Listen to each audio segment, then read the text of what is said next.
Welcome to Spooky Stories. We're your hosts, Jackie and Martha. For the next 11 days leading up to Halloween, we'll be sharing spooky stories, but not always spooky, from books and periodicals within the collections here at Seton Hall University. We'll start off with reading the story, and then we'll follow it up with some commentary.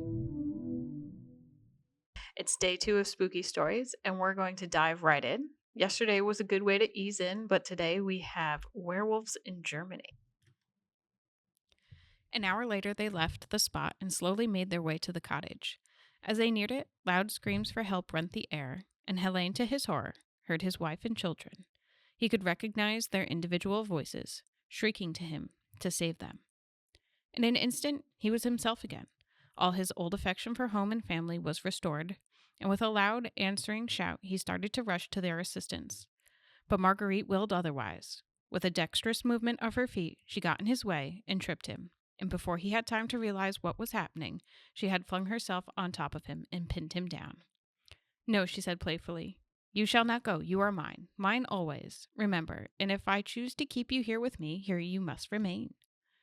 He strove to push her off, but he strove in vain, for the slender, rounded limbs he had admired so much possessed sinews of steel, and he was speedily reduced to a state of utter impotence.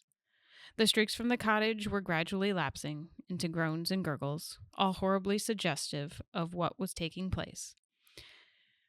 But it was not until every sound had ceased that Marguerite permitted Helene to rise. "You may go now," she said, with a mischievous smile, kissing him gaily on the forehead and giving his cheeks a gentle slap. "Go and see what a lucky man you are, and how speedily your first wish has been gratified." Sick with apprehension, Helene flew into the cottage. His worst forebodings were realized. Stretched on the floor of their respective rooms, with big, gaping wounds in their chests and throat, lay his wife and children, whilst cross-legged on a chest in the kitchen, his dark face suffused with glee, squatted Wilfred. "Fiend," shouted Helene, "I understand it all now. I have been dealing with the spirits of the Harz mountains.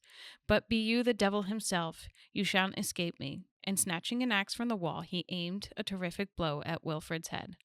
The weapon passed right through the form of Wilfred, and Helene, losing his balance, fell heavily to the ground. At this moment, Marguerite entered. "Fool," she cried, "fool to think any weapon can harm either Wilfred or me. We are phantasms. Phantasms beyond the power of either heaven or hell. Come here." Impelled by a force he could not resist, Helene obeyed, and as he gazed into her eyes, all his blind infatuation for her came back. "We must part now," she said, "but only for a while. For remember, you belong to me. Here is a token," and she thrust into his hand a wisp of her long golden hair. "Sleep on it and dream of me. Do not look so sad. I shall come for you without fail, and by this sign you shall know when I am coming. When this mark begins to heal," she said, as, with the nail on the forefinger of her right hand, she scratched his forehead, "get ready." There was a loud crash. The room and everything in it swam before Helene's eyes, and the floor rose and fell, and sinking backwards, he remembered no more. This tale comes from an ebook from Hathi Trust called Werewolves by Elliot O'Donnell, published in London by Methuen in 1912. Now, it's a book that's all about werewolves, and even how to become a werewolf, from being something that's hereditary to even drinking out of a wolf's paw print. Oh. The book covers werewolves in different countries too, like different stories, but this tale was one of the most gruesome sounding ones, especially that section that was just read. And, spooky stories definitely needed a proper scary story with, just a little bit of being gruesome. Yeah, my jaw dropped when I was reading that.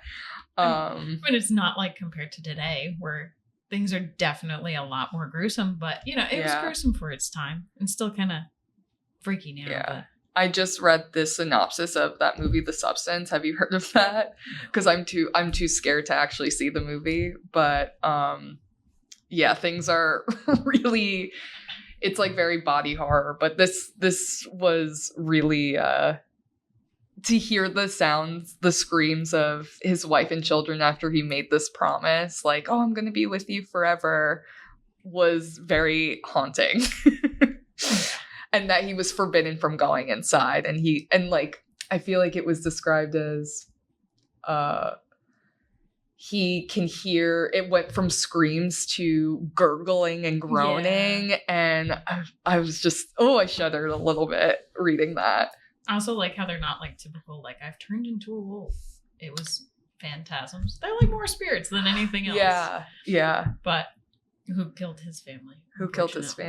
And was like, this is what you get for making a promise. Stupid.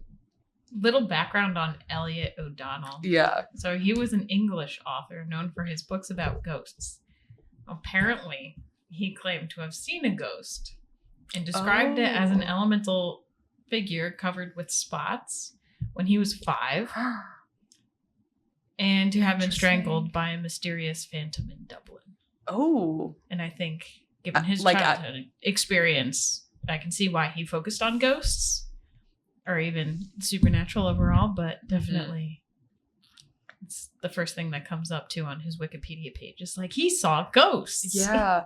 Covered in spots is so interesting. I don't think I've ever heard of a ghost covered in spots. Yeah, like I wonder like what chicken pox, like. Or was there a plague or something going on? At the same time, it's also an elemental figure, so I think elementals are different than ghosts. Yeah. Going back to the time when I watched a whole bunch of ghost hunters shows, and they're like, oh, it's an elemental. And I'm just like, it's different from... Yeah. It's like a different creature altogether. But I still don't understand. But still a humanoid, I guess? I guess so. Huh. I only know, nerd alert, I only know elementals from Dungeons and Dragons. And they're like, there's water, and there's earth, and there's fire, so... That's why I was wondering if maybe it was like if it was a humanoid or not. But this comes from, well, this is Werewolves in Germany, obviously, but in the book, what other countries were mentioned? Hold on. I just started reading about elementals. Oh. Sorry. They're a We're doing live research here, people. We're librarians and archivists. We got to just Google things as they come up. But an elemental is a mythic supernatural being described in occult and alchemy works. Oh. Yeah. Okay. And so they are like people. Yeah. So but to go back to the spots, I don't understand how it has spots. Yeah, that is very interesting.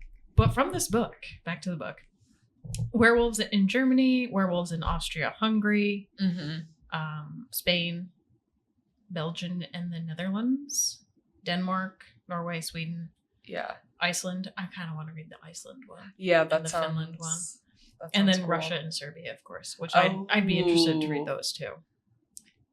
France, British Isles, of course, too. And then this book also contains stuff on like werewolves and exorcisms, and also mentions like kind of like a Van Helsing figure too, about hunting things.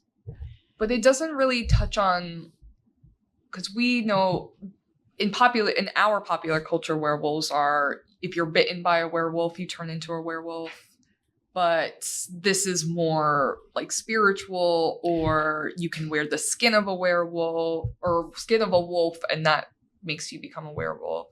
Am I right? Yes. So that actually brings up another book I was going to mention during this one too. So it's another piece of werewolf lore that also comes from Germany, and it's about how to become the werewolf. And like you said, it's kind of like wearing a shirt or a belt made of wolf skin that will transform the wearer into a wolf. It also applies to bears and goats. I don't know why you'd want to be like a were-goat. Yeah. Like, what is the benefit of a goat? Because like wolf, vicious, bear, vicious, goat. Like, what is scary about a goat? Push things and hunt things, and then you're a goat. Like, are you just like headbutting somebody? Yeah. I wish I could take the belt of like a really fat house cat that like it just lays around and eats all day. Yeah, that's what I would do. Like, I can't see a goat being. Goats don't have like horns. They're not like rams, you know? No, they do have. They have Like horns. little horns, though. Yeah. They're not hurting anyone Well, with I mean, them. also it depends on what type of goat we're talking about. Yeah, I guess Because, you know, so. like, you wouldn't want to be the fainting goat either. Yeah, oh my god. I'm a weregoat and I've fainted. And I'm just fainting all the time when I get scared. Yeah. Like, that would not be good. Which I feel like you can scare them pretty much with anything and they faint. Yeah. At least that's what the videos show. Yeah. I love those videos. But that piece of lore of the werewolf, bear, and goat come from Jacob Grimm, who, yes, was one of the Grimm brothers. I was like, I know that name. Yeah, and they wrote the Grimm fairy tales together. But he compiled like this entire like 5-volume set, which we do have on mythology and creatures, all of that. We have it here. Yeah, in the archives here at Seton Hall. Make an appointment, guys. Check it out. It's also on Happy Trust. I mean, This can is still come a in, Happy but- Trust podcast. Yeah. We're really giving them free publicity. We've chosen a lot of things that should and be in the public domain. So a lot of things at that point are available online, either through Happy Trust or even you can find it on Google, because sometimes for like Happy Trust you need to be affiliated with Was your- a university. Yeah. But try to make it as open to everyone as possible. Oh yeah. Oh yeah. All right. So I guess that's it for Elliot O'Donnell and Werewolves in Germany. O'Donnell. Yeah. I wonder who he's haunting. He loved ghosts so much. That'd be great. Yeah. You We should start a ghost hunting show and try to find him.